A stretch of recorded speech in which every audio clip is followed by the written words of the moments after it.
Isto se pode ver delineado em algumas políticas farmacêuticas nacionais, sobretudo, como já disse, nos países do norte, na Inglaterra, na Holanda e nos países escandinavos.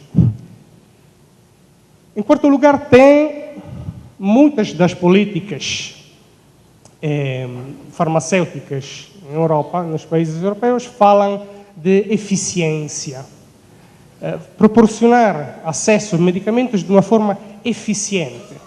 Agora, foi dito ontem, no discurso de abertura, que esta questão de atenção ao dinheiro, atenção aos fundos, não deveria ser um objetivo per se. Mas eu, como economista, digo-vos que poupar dinheiro numa área de medicamentos quer dizer ter mais dinheiro para gastar em outra área. Poupar dinheiro na área de medicamentos chamados lifestyle drugs, não é? Aqueles medicamentos que melhoram o nosso estilo de vida, que melhoram a nossa vida, as nossas, tratam a nossa depressão, tratam das nossas disfunções erécteis, se calhar.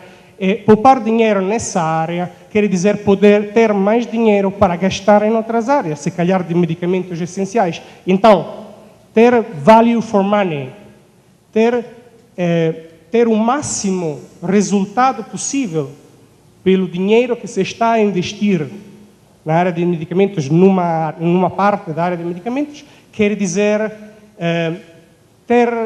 conseguir mais resultados, ter a capacidade de gastar mais naquelas áreas que nós consideramos, que o país considera prioritárias. Então, por isso que esta coisa da eficiência tem que ser um objetivo, tem que ser um objetivo instrumental, isso é, um objetivo que nos permite atingir os objetivos acima, de uma forma, termos mais fôlego, se calhar, para proteger e melhorar o estado de saúde, garantir acesso a medicamentos seguros e eficazes e controlar o tipo de prescrição. Então, a eficiência é importante, porque nós conseguimos implementar as nossas ações, os nossos planos, através dos fundos. E os fundos, meus senhores, são reduzidos e não podem deixar de ser.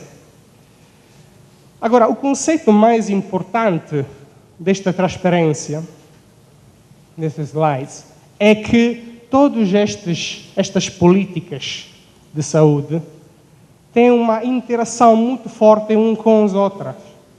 Isso é, mexer numa destas políticas quer dizer estar a mexer também nas outras. Se nós queremos proporcionar, garantir o acesso a medicamentos, temos que ter o dinheiro para o fazer, temos que ter os instrumentos para fazer, temos que ter os médicos para o fazer. Então, não fiquem na ilusão que se pode alcançar uma destas políticas sem ter que mexermos na outra. Pois não é assim.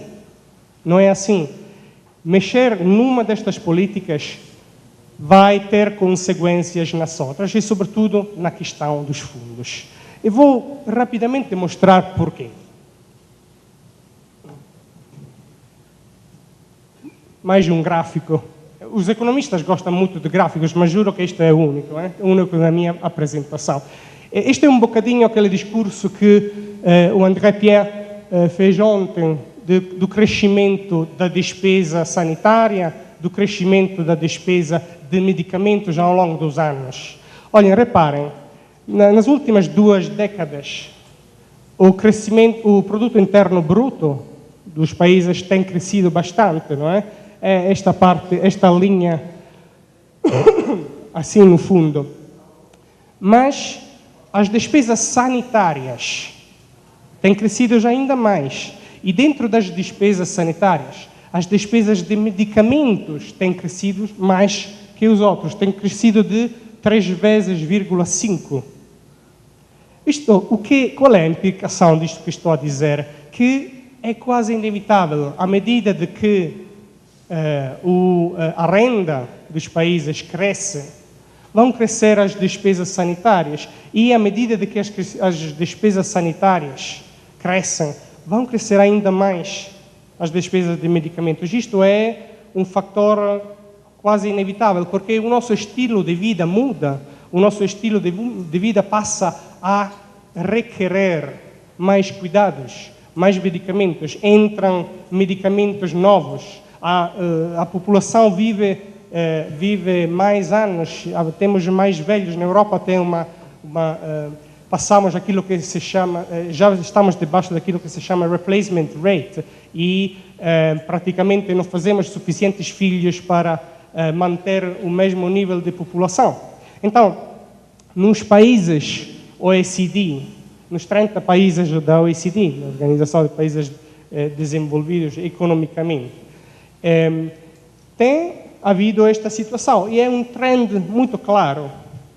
À medida de que cresce a renda, crescem as despesas de saúde e cresce a despesa de medicamentos. Entram novos medicamentos também. Medicamentos que antes o meu pai ou a minha mãe nem pensavam iam existir. Mas a despesa vai crescer. Vai crescer. E isto é um cenário a que o Brasil terá que se enfrentar.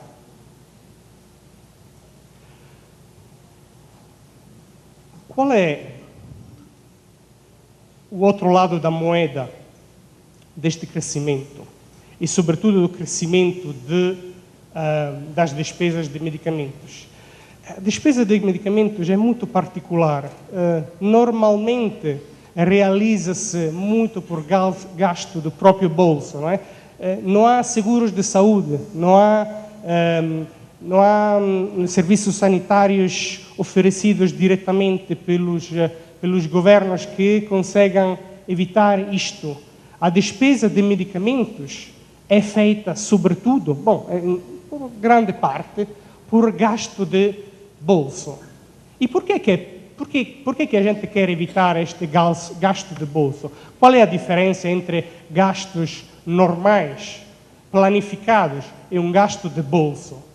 A diferença é que estes gastos de bolsos, ou como dizem os espanhóis, gastos de bolsillo, out-of-pocket expenditures, são muito perigosos. São os chamados gastos empobrecedores.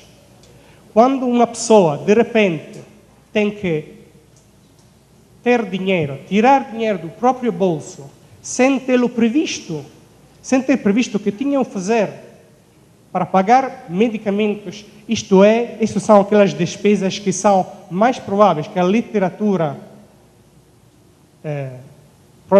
mostrou que têm um impacto, que empurram as pessoas debaixo do limiar da pobreza. Isto, os gastos empobrecedores, os gastos de bolsillo, os out-of-pocket expenditure, são os gastos que a gente tem que evitar. Temos que evitar que as pessoas, de repente, inesperadamente, tenham que pagar do próprio bolso para medicamentos.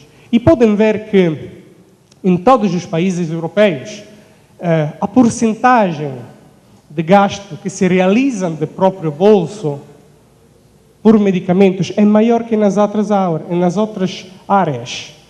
Estamos a falar de 39%, 13%, 20%, 26%, 39%, 27% e 30%. Só na Suíça, onde o sistema de saúde é muito desenhado à volta da qualidade dos serviços privados, da escolha dos consumidores, e onde também a capacidade econômica é outra, podemos ver que, no total, as despesas de bolso as despesas sanitárias são, no total, até maiores que as despesas de medicamentos. Mas, em geral, as despesas de medicamento é o que realmente tem a potencialidade de empurrar as pessoas debaixo do limite da pobreza. Gasto de bolso é perigoso e tem que ser evitado. E por esta razão que os Estados europeus normalmente criaram sistemas de saúde que dessem um pouco a volta a este gasto de bolso, que evitassem que as pessoas, de repente, tenham que tirar dinheiro do próprio bolso, desviar dinheiro, fundos de outras atividades para pagar para medicamentos. Muito rapidamente, vou dar umas pinceladas sobre os sistemas de saúde e as políticas farmacêuticas em 3 países, grandes países europeus. Na Inglaterra, Inglaterra é um país